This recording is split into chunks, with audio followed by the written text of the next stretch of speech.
क्या आपको मालूम है सन 1800 से इस देश में हिंदू मुस्लिम दंगे हो रहे हैं। 1926 में पूरे देश में दंगे हुए थे।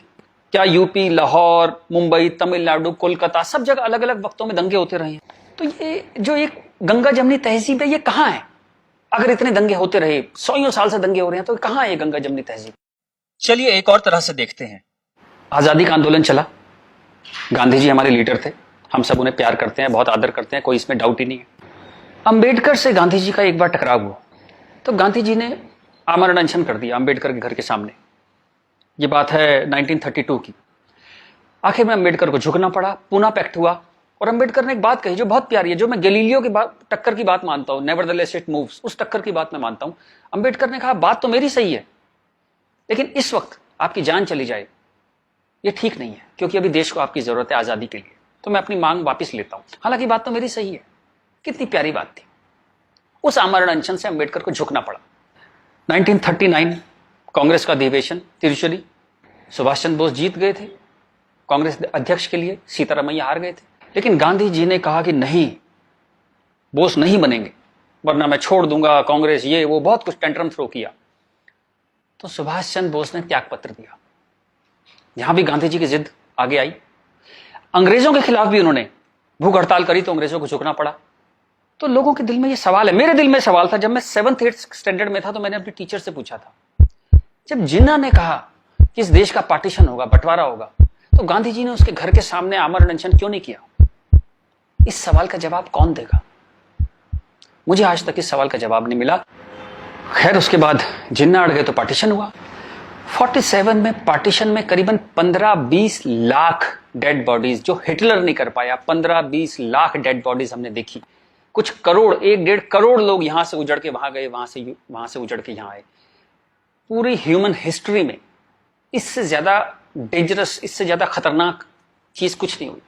शायद वो रवांडा टूटसी में जो प्रॉब्लम हुई वही इसकी टक्कर की प्रॉब्लम हो गई। सैकड़ों सैकड़ों औरतों को नंगा करके सड़क पे चलाया जाता था, उसे पिंड यात्रा कहते थे। इतनी दर्दनाक चीज, बट ये हुआ क्यों? And who failed? किस वजह से इतना बड़ा पार्टीशन हुआ? सिर्फ एक वजह से कि मुस्लिम्स ने कहा हम आपके साथ नहीं रहेंगे। और आप बकवास आज भी करे जा रहे हो गंगा जमनी तहजीब की, कौमी यकजहती की। 20 लाख लाशें गिर गई, आप अभी भी सच का सामना नहीं करोगे?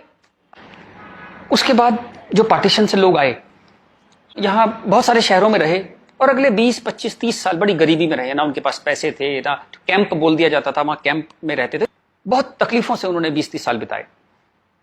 अब तो वो लोग नहीं है, गुजर गए, लेकिन उनकी वो दर्द की, वो जो रोंगटे खड़े कर देने वाली उनकी कहानियां थी, वो कहानियां जिंदा है। वो लोग जिंदा नहीं है, पर वो कहानियां जिंदा है। और याद रखिएगा, कहानियां अपने हीरो से, अपने कैरेक्टर से ज्यादा उम्र रखती हैं। जीसस चले गए, कहानियां हैं। राम चले गए, कृष्ण चले गए, उनकी कहानियां चलती हैं हजारों सालों से। तो वो लोग चले गए, पर वो कहानियां इस देश के सबकॉन्शियस में चली गई हैं। कलेक्टिव सबकॉन्शियस में वो कहानियां हैं। इसलिए जो आप हेट्रेड देखते हैं हिंदू मुस्लिम की, वो बड़ी एब्स्ट्रैक्ट सी हेट्रेड है।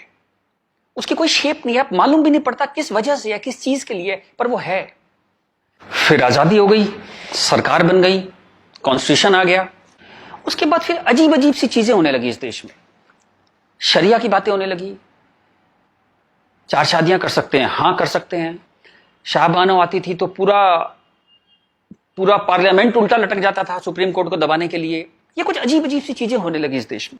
तो कभी ये क्यों नहीं कहा गया कि हाँ हम शरिया पूरी तरह लागू करेंगे, हिंदू चोर जेल में जाएगा, मुसलमान चोर के हाथ काट दिए जाएंगे, क्योंकि शरिया में ऐसा कहा गया है। ये कभी कहा ही नहीं गया किसी प्लेटफॉर्म पर, लोगों के दिल में था। अब इस सवाल को दबाया कैसे गया? कांग्रेस के हाथ में ताकत आई। अब उसे इस बात से बचना था कि पार्टीशन हमारी वजह से हुआ, हम लोग फेल हो गए। तो उन्होंने सारे टेक्स्ट बुक अपने हिसाब से लेके, सारे यूनिवर्सिटीज के वाइस चांसलर्स और ये एनसीईआरटी, सीबीएसई, सबके हेड्स उन्होंने अपने आदमी भर्ती करने शुरू किए। उन्हीं लोगों को पद्मश्री देना शुरू किया, उन्हीं लोगों को तमाम मनसब और तमाम तरह की, वही चीफ गेस्ट बनते थे जलसों में। सारी टेक्स्ट बुक वैसी छपने लगी, जहां बस यही बताया जाता था कि दे दिया हमें आजादी, बिना खड़क बिना ढाल। और वो जवाहरलाल नेहरू या फूल लगाते थे और उस बच्चों ने चाचा नेहरू कहते थे। लाइसेंस राज था, सारा प्रेस उन्होंने कंट्रोल किया। और खुद वो बड़े मजे से रोजा इफ्तार की पार्टियों में जाते थे। वो पार्टियां जहां ये बताया जाता था कि कोई मिसट्रस्ट नहीं है इन दोनों कौमों के बीच में, बढ़िया दावतें खा रहे थे, रोजा इफ्तार कर रहे थे। कांग्रेस बिकेम अ मछली मार पार्टी। उन्होंने मुस्लिम वोटों की फिशिंग स्टार्ट कर दी, यहां से फिशिंग स्टार्ट हुई।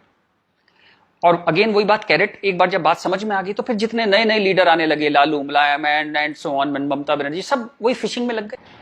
मैं एक बड़ा इंटरेस्टिंग एक अपना परसेप्शन देना चाहता हूं आपको।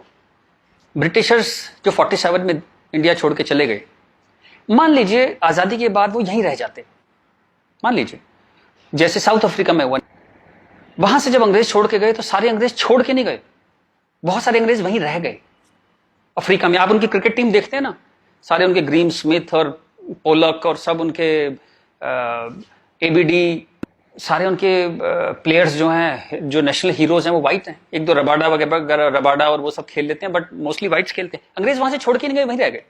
खैर नेल्सन मंडेला ने उनको इतना खूबसूरती से हैंडल किया कि उस देश में भी वरना पार्टीशन होता और ऐसा ही खून बहता, पर वो इतने ही स्मार्टली उन्होंने हैंडल किया। वो एक अलग कहानी है, पढ़िएगा उसके बारे में। इस दुनिया की सबसे इंस्पायरिंग कहानियों में से है जो मंडेला ने किया। Great great guy.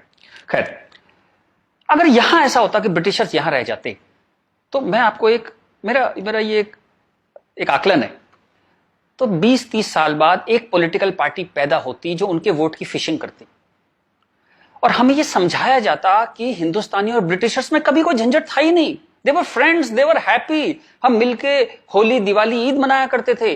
और ये जनरल डायर, ये तो आप झूठी बातें हैं, जलियांवाला बाग में गोली चला दी जनरल डायर ने, ये सब एग्जेजरेशन है, राइट विंगर्स ने पैदा किया है। अगर अंग्रेजों के भी वोट यहां पे होते तो ये झूठ चलता रहा और Hindus got sick of it. पर कहने का कोई रास्ता नहीं था, कोई आउटलेट नहीं था इस बात को कहने का, कोई ऐसा चेहरा नहीं था वो जिसके साथ वो बात कहते कि वो एम्पैथी से हमारी बात सुनेगा। अब यहां मैं थोड़ी सी डिटूर लेना चाहता हूं। कांग्रेस ने इस देश की बहुत सेवा की है।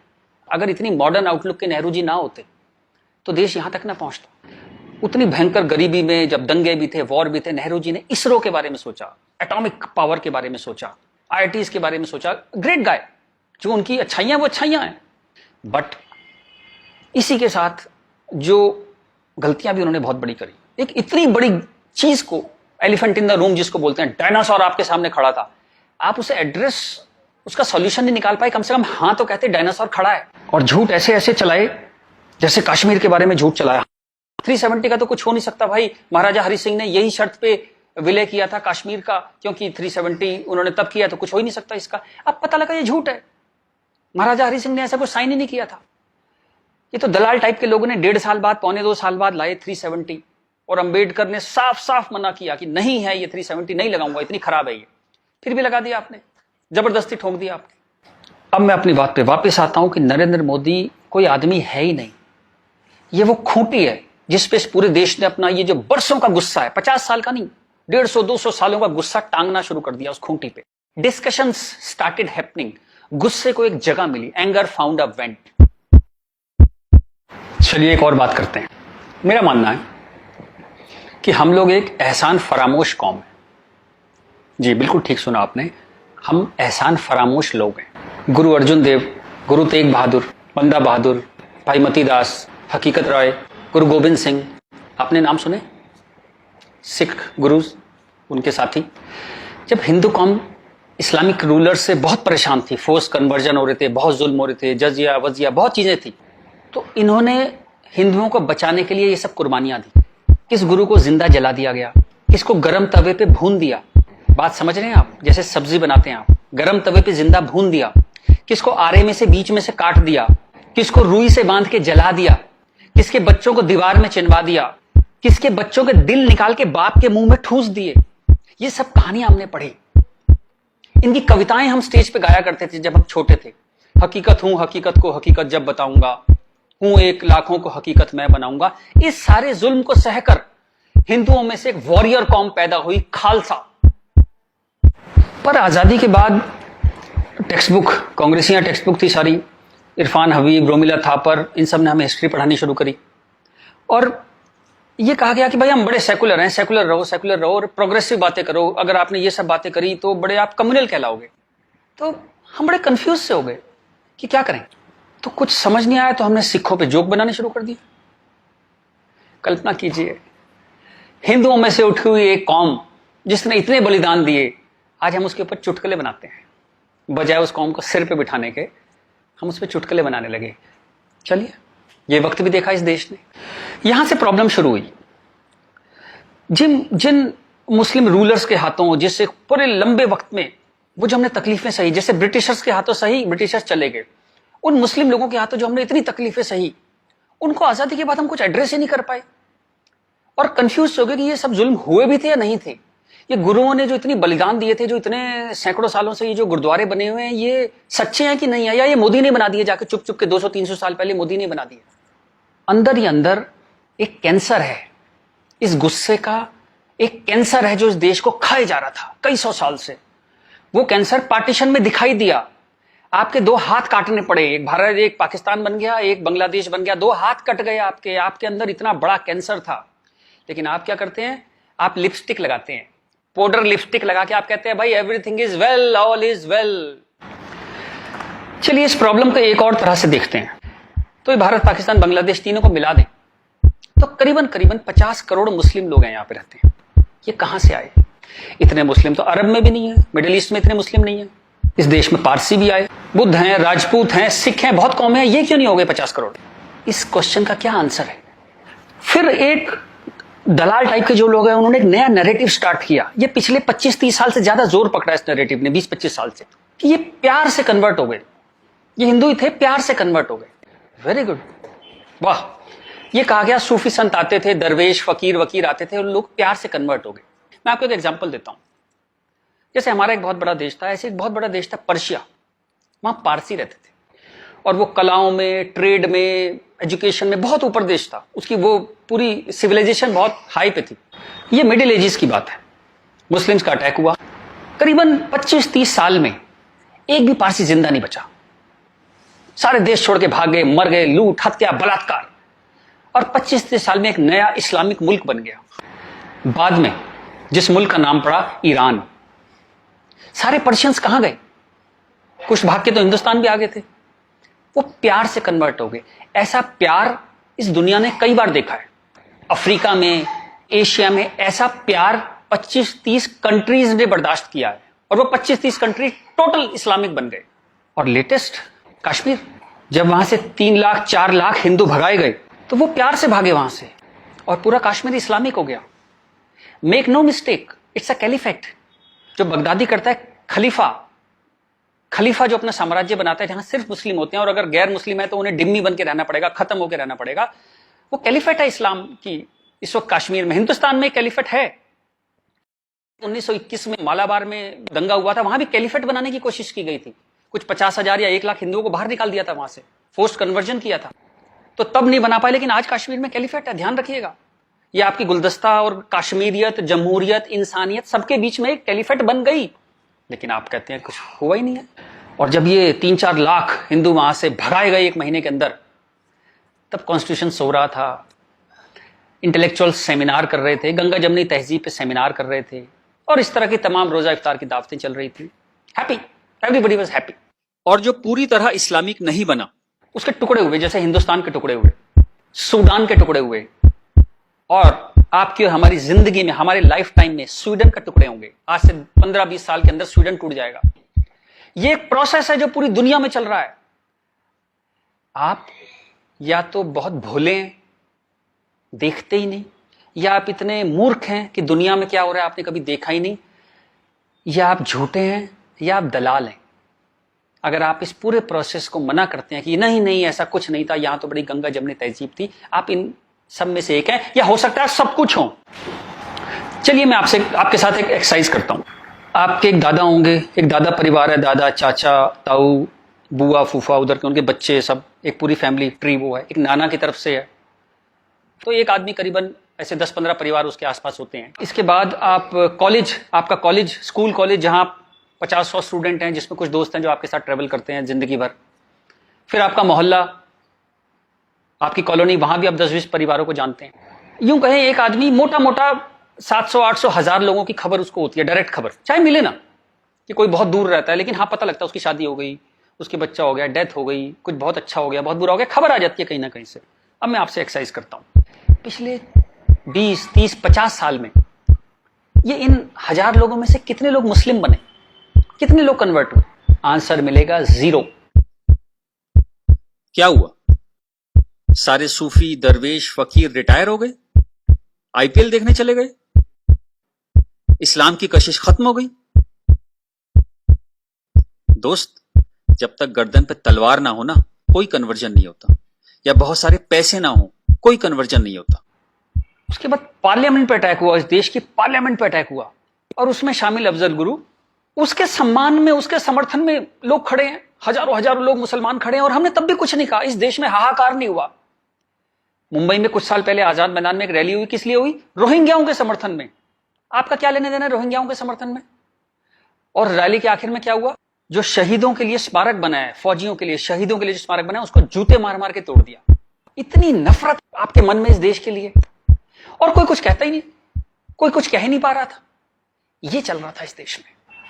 तो ये जो एक हेट है, ये इन दोनों कौमों में रही, और वो एक हेट, वो एक नफरत जो थी, वो कभी, it never became a past history, distant history, कभी नहीं हुआ। वो रोज रहा।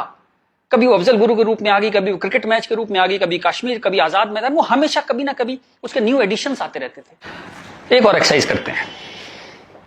आप मोटरसाइकिल चलाते हैं, कार चलाते हैं, साइकिल, स्कूटर कुछ चलाते होंगे। जब भी आप सड़क में जाते हैं तो थोड़ा संभल के चलते हैं। लेकिन आपके शहर के जो मुस्लिम एरिया है, जब उसमें आप जाते हैं तो कुछ एक्स्ट्रा संभल के चलते हैं कि नहीं? एक्स्ट्रा संभल के, कि अगर यहां लग गई तो एक्स्ट्रा पिटाई होगी। वो जो फियर है आपके अंदर, वो जो डर है, वो कमाल की चीज है, जिसको देश कहता है नहीं, एक सिस्टम कहता है नहीं, लेकिन आपके अंदर है, करोड़ों लोगों के अंदर है, 100 करोड़ लोगों के अंदर है वो डर। और एक आखिरी एक्सरसाइज, जब भी आपको कोई ज्ञान बांटता हुआ आदमी मिले, सेकुलर मिले, इंटेलेक्चुअल मिले, गंगा जमनी तहजीब वाला आदमी मिले, सब बराबर हैं, सब धर्म है, तो उसको कहिएगा चलिए एक पेज पे लिखते हैं, गीता, बाइबल, कुरान सब एक जैसे हैं, जीसस, राम, कृष्ण, पैगंबर मोहम्मद सब एक जैसे हैं, ना कोई छोटा ना कोई बड़ा, सब प्यारे इंसान है, सब बढ़िया हैं, सब बराबर हैं। एक पेज पे लिख के उसे बोली जरा 2-4 मुस्लिम से साइन करा के ला। ऐसी ची की आवाज आएगी उस इंटेलेक्चुअल की, आपके पास जिंदगी में दोबारा नहीं आएगा। वो एक मुसलमान के साइन नहीं करा सकता इस बात पे। ये सारा ड्रामा हमारे लिए है। ये तो जहां से मैंने बात शुरू करी थी कि ये जो गुस्सा है, ये कई 100 साल का गुस्सा है, जिसको वेंट नहीं मिला, कभी निकलने की जगह नहीं मिली। और ये जो बार बार दंगे होते हैं ना, ये उसकी EMI है। And coming back to the point, Modi कोई आदमी है ही नहीं।